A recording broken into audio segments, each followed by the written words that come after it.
सोलापूरहून पुण्याकडे निघालेल्या कारचा मोडणीमजवळ दुचाकीला अपघात झाला। या अपघातातील एक जण जागीच ठार झाला असून एक जण गंभीर जखमी झालाय। हा अपघात रविवारी दुपारी 12 वाजण्याच्या सुमारास घडला असून घटनास्थळी महामार्ग पोलिसांनी तात्काळ धाव घेतली। अपघातानंतर MS-17 AB 279 ही कार रस्त्याच्या कडेला असलेल्या खड्ड्यात उलटली होती। घटनास्थळी बघ्यांची मोठी गर्दी जमली होती। महामार्ग पोलिसांनी जखमींना तात्काळ उपचारासाठी रुग्णालयाकडे हलवलं। अपघातातील जखमी व्यवसायाने डॉक्टर असून ते उस्मानाबाद इथं राहणारे आहेत। या घटनेची नोंद मोडणीम पोलीस ठाण्यात झाली आहे। बार्शी येथील प्राध्यापक मधुकर डोईफोडे यांचं स्कॉर्पिओ गाडीतून अपहरण करून त्यांना 25 लाखाची खंडणी मागणाऱ्या चौथा फरार आरोपी विलास ओबाळे याला बार्शी पोलिसांनी म्हैसगाव इथून अटक केली आहे। डोईफोडे यांचं अपहरण केल्या प्रकरणातील 3 आरोपींना स्थानिक गुन्हे शाखा सोलापूर ग्रामीणच्या पथकानं अटक केली होती। मात्र या प्रकरणाचा मुख्य सूत्रधार विलास ओबाळे हा घटनेनंतर फरार झाला होता। रविवारी कुर्डवाडी तालुक्यातील म्हैसगाव इथं फरार आरोपी लपून बसल्याचं पोलिसांना माहिती मिळाली। मिळालेल्या माहितीनुसार बार्शी पोलिसांनी म्हैसगाव इथं जाऊन आरोपीला ताब्यात घेतलं। दरम्यान अपहरण प्रकरणातील सराईत गुन्हेगार विलास ओबाळे यानं पोलिसांची झटापट केली। त्यानंतर पळून जाण्यासाठी आरोपीनं पकडलेल्या पोलिसाच्या दंडाला जोरदार चावा घेतला। आरोपीची झटापट पाहून बार्शी पोलिसांनी हवेत गोळीबार केला। त्यानंतर ओबाळे याला अटक करून बार्शी इथं आणण्यात आलं। मात्र जखमी पोलिसांकडून कुर्डवाडी पोलीस ठाण्यात तक्रार देण्याचं काम सुरू आहे। स्वर्गीय रामानुजदास तापडिया तसंच स्वर्गीय गीताबाई तापडिया यांच्या स्मरणार्थ मारवाडी युवा मंच आणि मिडटाऊन शाखा महिला समितीच्या वतीनं दिनांक 11 जून ते 18 जून या दरम्यान तुळजापूर वेस इथल्या माहेश्वरी सांस्कृतिक भवनात श्री श्री श्री 1008 क्षमारामजी महाराज यांच्या श्रीमद भागवत कथा ज्ञानयज्ञाचं आयोजन करण्यात आलं आहे। रविवारपासून मोठ्या उत्साहात या श्रीमद भागवत कथा ज्ञानयज्ञास प्रारंभ झाला। दररोज सकाळी 9 ते 12 आणि दुपारी 3 ते 6 या वेळेत हा ज्ञानयज्ञ संपन्न होणार असून दिनांक 18 जून रोजी दुपारी 1 ते 3 या दरम्यान भंडारा महाप्रसादाचं आयोजन करण्यात आलं आहे। दरम्यान श्री श्री श्री 1008 क्षमारामजी महाराज यांनी श्रीमद भागवत कथा ज्ञानयज्ञात उपस्थित भक्तगणांना आपल्या रसाळ वाणीनं मंत्रमुग्ध करून सोडलं। दरम्यान श्रीमद भागवत कथा ज्ञानयज्ञानिमित्त सकाळी 9 वाजता श्री लक्ष्मीनारायण मंदिरापासून मोठ्या उत्साहात अन भक्तिभावात शोभायात्रेचं आयोजन करण्यात आलं होतं। या शोभायात्रेत मान्यवर तसंच भक्तगण मोठ्या संख्येने सहभागी झाले होते। महिला भक्तगणांचाही यावेळी मोठा सहभाग होता। विविध मार्गावरून निघालेल्या या पदयात्रेचा समारोप माहेश्वरी सांस्कृतिक भवन इथं झाला। या प्रसंगी मारवाडी युवा मंचचे अध्यक्ष श्रीकांत तापडिया, महिला अध्यक्ष रमा तापडिया यांच्यासह निलेश कासट, ब्रिजनयन काबरा, विष्णुदास तापडिया, राजन तापडिया, श्रीनिवास दायमा, भगवान भांगडिया, राजश्री भांगडिया, नितीन करवा, सुनील डागा, राजश्री भुतडा, वैशाली करवा, उषा डागा आदींसह अन्य मान्यवरांची उपस्थिती होती। कार्यक्रम यशस्वी करण्यासाठी सर्व पदाधिकारी सदस्य परिश्रम घेत आहेत।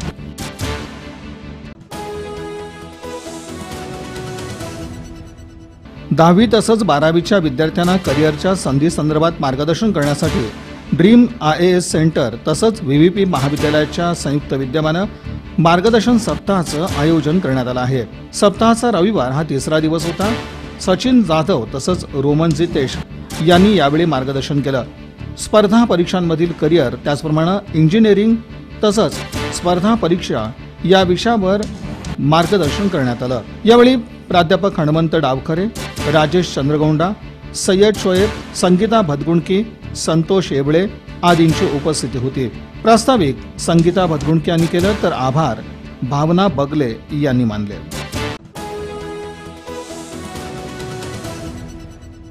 राजन बुणगे यांनी पत्रकार परिषदेत ही माहिती दिली। हिंदू राष्ट्र स्थापनेसाठी हिंदुत्वनिष्ठ संघटनांचे राष्ट्रव्यापी संघटन उभं करण्याच्या उद्देशानं 14 जून पासून गोवा इथं 6व्या अखिल भारतीय हिंदू अधिवेशनास प्रारंभ होत आहे। 17 जून पर्यंत चालणाऱ्या या अधिवेशनाला भारतातील 21 राज्यांसह नेपाळ, बांगलादेश आणि श्रीलंका येथील 150हून अधिक हिंदू संघटनांचे 400हून अधिक प्रतिनिधी उपस्थित राहतील। यात सोलापुरातून बसवराज इटकळे, बापू ढगे, संदीप ढगे उपस्थित राहणार असल्याचं राजन बुणगे म्हणाले। बापू ढगे, हिरालाल तिवारी आदींची यावेळी उपस्थिती होती।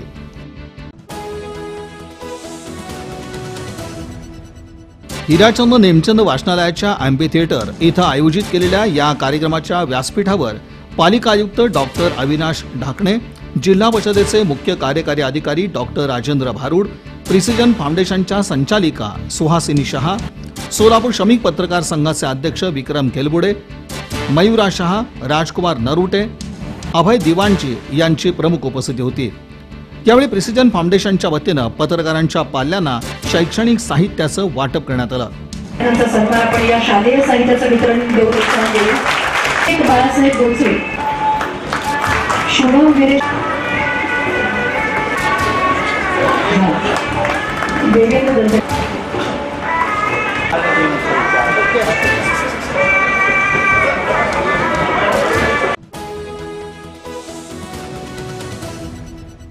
शहरवासियांच्या रोजच्या भेटीला पाऊस आवर्जून येतोय। वातावरणातील अशा बदलानं सोलापूरकर सुखावलेत। जिल्हाभरातच मृगानं दमदार हजेरी लावली असल्यानं बळीराजा आनंदात आहे। पेरणीच्या कामाला चांगलाच वेग आलाय। दरम्यान शनिवारी रात्री पावसाची संततधार कायम होती। यामुळे शहराच्या सखल भागात पाणीच पाणी असं चित्र होतं। हरिभाई देवगण प्रशाला परिसरात तळस निर्माण झालेलं होतं।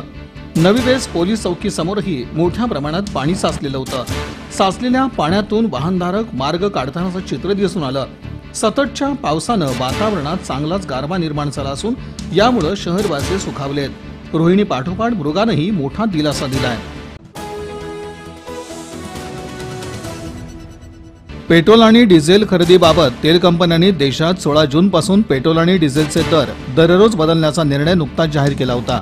इंधनाच्या व्यवहारात पारदर्शकता यावी, दरातील चढ उतारांचा ग्राहकांना फटका बसू नये या उद्देशानं हा निर्णय घेतल्याचं ऑइल कंपन्यांनी स्पष्ट केलं होतं। दरम्यान या निर्णयास federation of all India petroleum डीलर्सनं मोठा विरोध दर्शवलाय।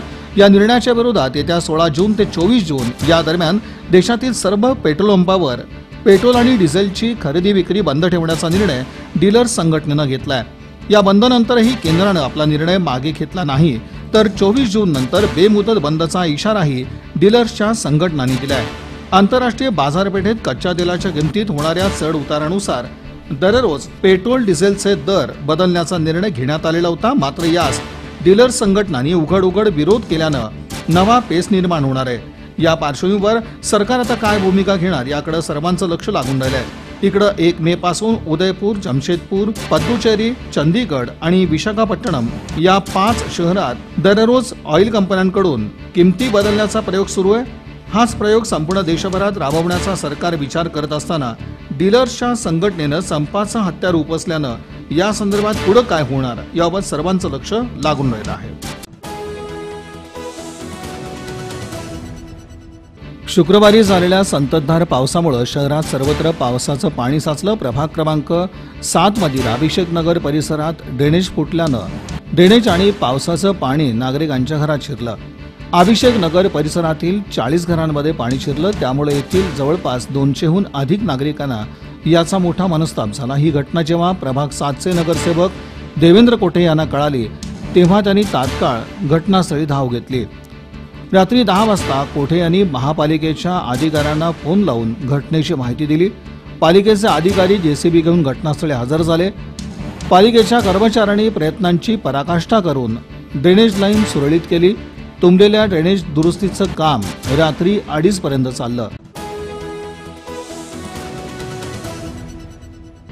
12 इमाम चौक ते विजापूर बेस, सोमवारपेठ, भारतीय चौक इथं नळाद्वारे दूषित पाणी पुरवठा होत होता। दुसरीकडे नालाही पावसाळ्याच्या दिवसात भरून वाहतो। घराघरातून पाणी शिरतं। या संदर्भात महापौरांना निवेदन देण्यात आल्यानंतर शोभा बनशेट्टी यांनी नगर अभियंता लक्ष्मण चलवादी, सार्वजनिक आरोग्य अभियंता विजय राठोड, विभागीय अधिकारी रेगळ सातपुते यांना त्वरित कामं हाती घेण्याचे आदेश दिले। तसंच इथे स्वतंत्र ड्रेनेज लाईन टाकण्याचे आदेशही दिले। त्यानुसार इथल्या कामास सुरुवात करण्यात आली। महापौरांच्या हस्ते ड्रेनेज लाईन टाकण्याचा आरंभ करण्यात आला। या प्रसंगी नगरसेविका सोनाली मुटकेरी, नगरसेवक अमर पुदाले, श्रीशल बनशेट्टी, सतीश महाले, दत्तूसा पवार, गौरीशंकर पाटील, अनवर बागवान, परमेश्वर बनसोडे, सईफ मंगलगिरी, महबूब रामपुरे, लियाकत मुजावर, शिवानंद आगवणे, प्रवीण सोमा, मुश्ताक अहमद, रंगरेश, शौकत कुरेशी, प्रशांत शेंडगे, अब्दुल सत्तार रंगरेश, गणेश आगमणे आदींची उपस्थिती होती। आरबी शेख यांनी आपल्या कार्यकाळात 39 वर्षात विविध पदांवर सेवा बजावली. त्यांच्या सेवानिवृत्तीनिमित्त साई प्रसाद हॉटेल इथं पार पडलेल्या एका कार्यक्रमात अधिकारी, कर्मचारी, मित्रपरिवार आदींच्या वतीनं त्यांचा सत्कार करण्यात येऊन पुढील वाटचालीस शुभेच्छा देण्यात आल्या. मुस्लिम बांधवांचा सध्या पवित्र रमजान महिना सुरू असून विविध धार्मिक कार्यक्रमांचे या निमित्तानं आयोजन करण्यात येत आहे. नमाज पठणासाठी मोठी गर्दी नजरेस पडत असून अवघे समाज बांधव अल्लाह चरणी लीन झाल्याचं चित्र सर्वत्र दिसून येत आहे. दरम्यान शहरातील सर्वच मशिदींवर रमजान निमित्त आकर्षक विद्युत रोषणाई करण्यात आल्यानं वातावरण अधिक भारावून गेलं आहे.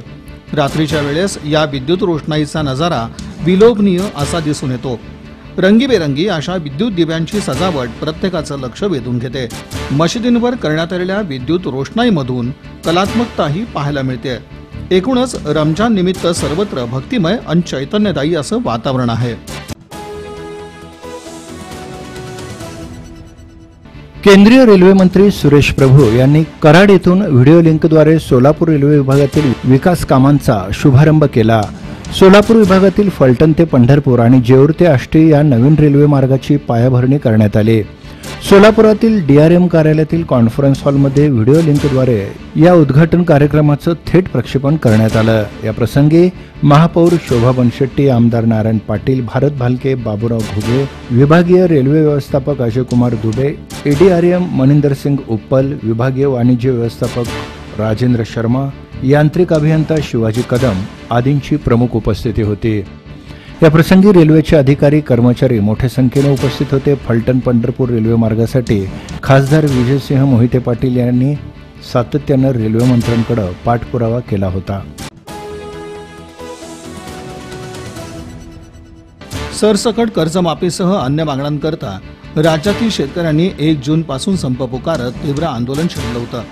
राज्यभरात या आंदोलनाला मोठा प्रतिसाद मिळताना बाजार समित्यांच्या कामकाजावर मोठा परिणाम झाला होता. सरसकट कर्जमाफी झाल्याशिवाय आंदोलन मागे घेणार नाही अशी ठाम भूमिका सुकाणू समितीनं घेत आंदोलन सुरू ठेवण्याचाच निर्धार केला होता. दरम्यान रविवारी या संदर्भात शेतकरी आंदोलकांच्या सुकाणू समितीत आणि राज्य सरकारच्या मंत्री गट यांच्यात महत्त्वपूर्ण बैठक झाली. या बैठकीत झालेल्या चर्चेअंती अखेर राज्य सरकारनं राज्यातील कर्जबाजारी शेतकऱ्यांना सरसकट कर्जमाफीला तत्वतः मान्यता दिली. अल्पभूधारक शेतकऱ्यांचंच कर्ज तात्काळ माफ देखील करण्यात आलं. दरम्यान दुधाचे दर हे 2 दिवसात वाढवण्यात येणार असून स्वामीनाथन आयोगाच्या शिफारशींसाठी मंत्री गट आणि सुकाणू समिती केंद्र सरकारला भेटणार असल्याचं देखील यावेळी जाहीर करण्यात आलं. सरकारच्या या निर्णयामुळे या आंदोलनाला अखेर यश आलं असून सर्वत्र याचं जोरदार स्वागत करण्यात येऊन मोठा आनंद व्यक्त करण्यात येत आहे. राज्य सरकारनं शेतकऱ्यांच्या आंदोलनाबाबत मागण्यांबाबत सकारात्मक भूमिका घेतल्यानं सुकाणू समितीनं 25 जुलैपर्यंत आपल्या आंदोलनाला तात्पुरती स्थगिती दिली आहे. मात्र सरकारनं दिलेल्या आश्वासनांची पूर्तता न केल्यास 26 जुलैपासून पुन्हा उग्र आंदोलन छेडण्याचा इशाराही सुकाणू समितीनं दिला आहे. रविवारच्या बैठकीकडे राज्यातील तमाम शेतकऱ्यांचं लक्ष लागून राहिलेलं होतं. सुकाणू समिती आणि मंत्री गटात यशस्वी चर्चा होऊन सरसकट कर्जमाफीला तत्वतः मान्यता मिळाल्यानं हा शेतकऱ्यांचा खूप मोठा विजय असल्याचं मानण्यात येत असून विविध राजकीय पक्षांच्या नेतेगणांनी याबाबत प्रतिक्रिया व्यक्त करत याचं जोरदार स्वागत केलंय. ही एक मोठी घटना असल्याचं मानण्यात येत आहे.